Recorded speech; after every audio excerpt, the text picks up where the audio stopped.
Alright guys, welcome back to the channel. I hope everyone is doing well. Thanks a lot for tuning in. As always, really appreciate it. Shout out to anybody new and thanks to the subscribers. Let's talk about this situation with Fundora. This video I'm going to cover some of the fight details and some of the particulars of how I think the fight might go, just on a brief level. I'll do a fight breakdown probably on Sunday or Monday whilst I watch a bit more film, but I just want to talk about what Tim Tszyu said in reaction. He sounded like he's got his game face on. He looks pretty pissed off and angry because they're in the middle of camp basically, or coming to the end of the camp. Now it's a shift, so whatever, it is what it is. I got boys ready on the go, so this is what it takes to be great. Simple. There was no hesitation. There's no reason for me to back out. I fear no man. It was done like that. They told me Fundora, so it's yes, done. And you know, really and truly, what's the fights? I don't know how many days of sparring he's going to actually have with. I know his manager just brought in a couple of big southpaws. I don't know where they got them from, but it's not easy to find a 6'6" southpaw or somewhere around the 6 foot height. You know, like above 6'3" southpaw. But they've got a couple of dudes in. And really and truly, you're not really going to be sparring. You know, you don't really want to spar a week before the fight. I'm sure that sparring can be, you know, tailed off, and you know, minimal contact is going to have to be. It'd be interesting to see how they manage that, because typically fighters on the week before they have like a wind down period, which typically doesn't involve sparring, at least not intense sparring. So he really only has a few days with these dudes to get the gist of that style. Now Tim Tszyu has been sparring for, I think, like 7 weeks prior to that, maybe 10 weeks for Lubin. So, you know, but obviously Lubin isn't 6'6", but he is a southpaw, and that fight was rumored to be, well, it was in the works, but there was some kind of money issue with that. But anyway, he looks ready. He sounds pretty serious. And Fundora, look, he's a great kid. Do you know what I mean? He's got a good spirit. I think I could beat anybody in the division. Anybody. It's just, of course, I have to ride the right camp and everything like that. But the way we've been working, I think I'm unstoppable. He really has, and he got knocked out brutally. And you know, that was a rough fight. It was a rough way to go. You know, you never want to see a fighter get knocked out like that. That is brutal, and to put him back in there without having a fight. It was, you know, we've all talked about how ridiculous boxing is, but at this point, the sanctioning bodies are going to do what they're going to do. They really are, and it's just I can't spend any energy worrying about what they're doing. I just got to watch the fight and enjoy it. Obviously, he doesn't deserve a unification fight. I mean, I don't know if that's ever happened in history. Maybe it has. Maybe there's some boxing historians that can enlighten me, but has there ever been a fighter that got knocked out, took 50 weeks off, and then ends up in a unification fight? I mean, look, at the end of the day, it's a very tough ask, you know, after being inactive and being knocked out. He is a tough kid. He likes to fight. He comes forward. He does have lapses of concentration, as he just admitted about the Mendoza fight. But he does get a bit careless with his jab. It's a bit of a lazy jab, meaning, you know, and he can afford to do it sometimes because he is so tall and rangy. But a lazy jab is when you just stick it out there and it doesn't come back to your chin. But he doesn't really fight with a tight guard, probably because he's so tall and can get away with it most of the time. But one thing I noticed that I found interesting was he likes that backhand uppercut, right? Which is, you know, from a southpaw. He'll come in like that and he'll try and, you know, time you with that uppercut. Tan erguido como lo es Fundora, veíamos cómo intenta meter los golpes de manera. Está lastimado, tiene una herida profusa a la altura de la nariz. And he caught Mendoza with it a couple of times, but Mendoza nearly caught him with an overhand right. El saludo muy especial también para Toño. Aplica tu descuento con el código PUDO. Okay, Tim Tszyu has got a pretty good overhand right. Okay, so when you lean in like that and he's throwing an uppercut from a southpaw, it's like, who's going to land first, or who's going to be able to land that shot for me? I also think some body work. This fight is going to be probably quite heavily on the inside because neither guy likes to take a backward step. I would favour Tim Tszyu on that because he's got the shorter arms and he's pretty tidy on the inside and he's calm and he's patient. Fundora likes to get in there and mix it up. He's a bit overly aggressive sometimes, you know. Well, a lot of times he doesn't have the patience as much, I don't think. But it's going to be fascinating. The reason why I was like, hey, it's an okay fight, it's a good fight, and there's a lot of boxing fans out there, shout out to you guys, that were like, it's a way better fight. And I get that from a stylistic point of view. I'm just not so sure how competitive it's going to be. That's why I was like, it's a good fight, I'm okay with the fight. But given how brutally knocked out he just got, given his style, and given, you know, just the dynamics of their just height and length, might favor Tim Tszyu, to be honest, because he's not one to back down, he's not one to back up. If you watch the Jeff Horn fight, I know Jeff Horn that was his last fight.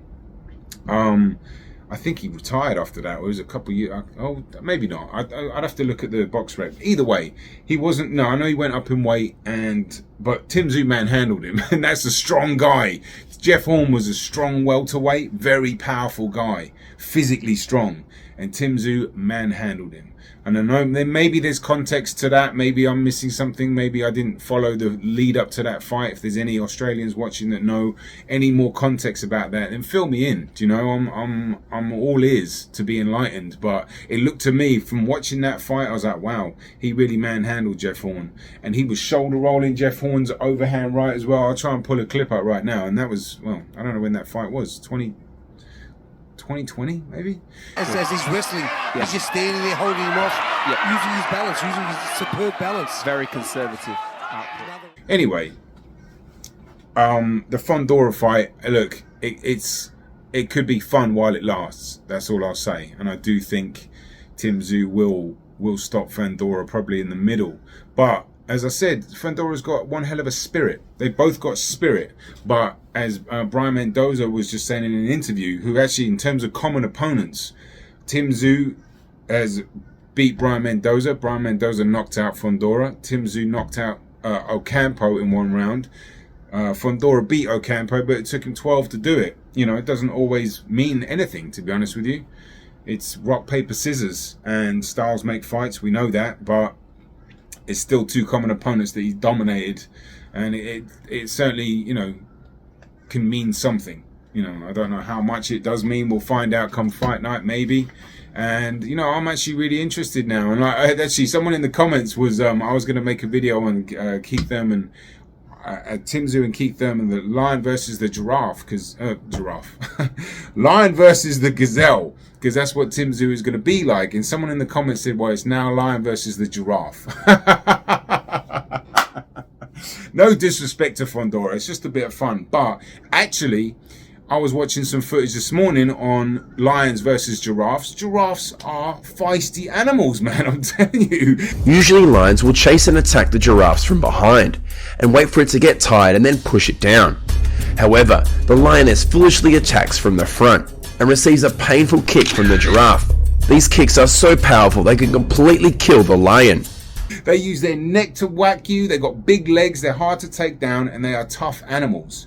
And I'm going to probably end up doing another, it's like a musical piece of art with some footage and clips and just depicting, you know, the scenario between those two animals, because it would take a pride of lions to take a giraffe down. You know, one-on-one, lions are massively outweighed, and like I said, giraffes are dangerous. So it kind of fits in well nicely. Shout out to whoever said that. And you know, I'll be working on that, but you know, I've got a lot to work on, but I'll get most of these videos out fight week. And look, obviously Bud Crawford is now in line for this, the winner of these two. Now that is just immensely exciting. You know, like I really would love to see Tim Tszyu versus Bud Crawford. Now, respectfully, I've made a lot of videos about Tim Tszyu. Some people probably might think I'm a Tim Tszyu fanboy, but I'll keep it objective on this channel. I don't think he can beat Bud Crawford. He is a very special fighter. Roy Jones Jr. actually just said that Tim Tszyu was very special in a recent interview, I think. I couldn't find the video, but it was a quotation from that, and that's coming from Roy Jones Jr.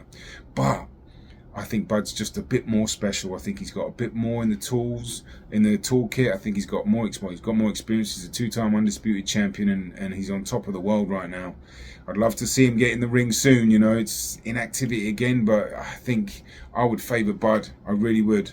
You know, I think I've said this when the fight. I made a video a few weeks ago now, straight away I was like, I can't see him beating Bud, but I think he probably give him his toughest fight. We'll have to wait and see, but yeah, listen, that 154-pound division is heating up, and that could be a division. Virgil. Oh man, unbelievable. It's done it again. My memory's full and it just blanks out. Right, yeah, can you imagine Virgil Ortiz, Tim Tszyu, Virgil Ortiz, Bud Crawford? You know, Jesus Ramos is in the mix, Lubin. Xander Zayas is you know, I don't think he's quite ready yet, but he'll be knocking on the door.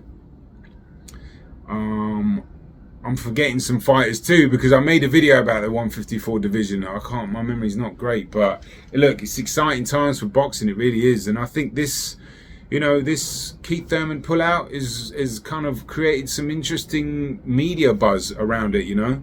It really has. And I don't know, I'm up for the fight. I was up for the Thurman fight. I just thought Thurman had a lot of intelligence to bring to the table, experience. I know he was inactive, but it could have been a slightly more intriguing, yes, perhaps a duller fight, because Thurman would have used his legs and intelligence, but that to me is intriguing. But now we're going to get a bit of a, I don't want to say slugfest, but a technical beat up session in the middle of the ring, probably, because these guys don't like to take a backward step. But I can't see Fundora being disciplined enough, being patient enough, being strong enough, to be honest with you. Like he's got some pop in that, but his chin has been tested badly. You know, Lubin had him over. Mendoza sparked him out completely with a beautiful. He feinted that jab, and then just came around with a beautiful hook like that, caught him bang on the chin, and then wobbled him, and then hit him with that overhand right. And that overhand right is, I think, body work for sure for Tim Tszyu, but if he's just talking the mid-range and there's an uppercut coming from the back from Mendoza, that overhand right is absolutely there. But let me know what you guys think. I really appreciate everybody watching. I appreciate everybody commenting. And, you know, listen, have a great day, whatever you do. Peace and love. Boxing on the edge. Now it's a shift, so whatever, it is what it is. I got boys ready on the go, so this is what it takes to be great. Simple. I think I could beat anybody in the division. Anybody. It's just, of course, I have to wrap the right camp and everything like that, but the way we've been working, I think I'm unstoppable.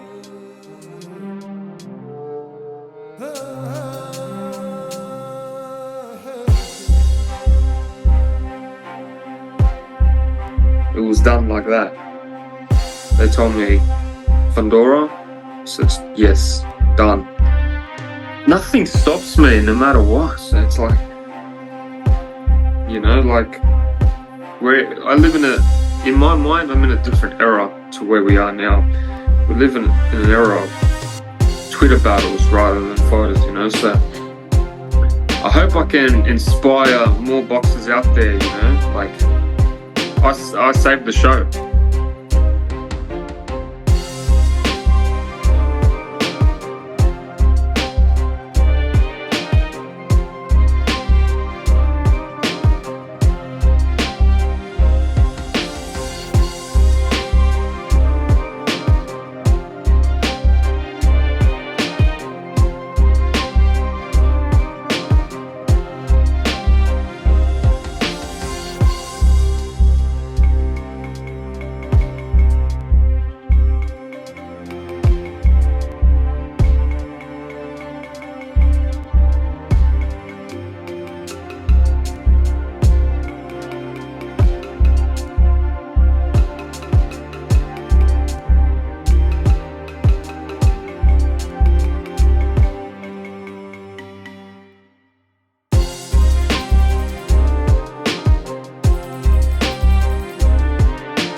hey, hey.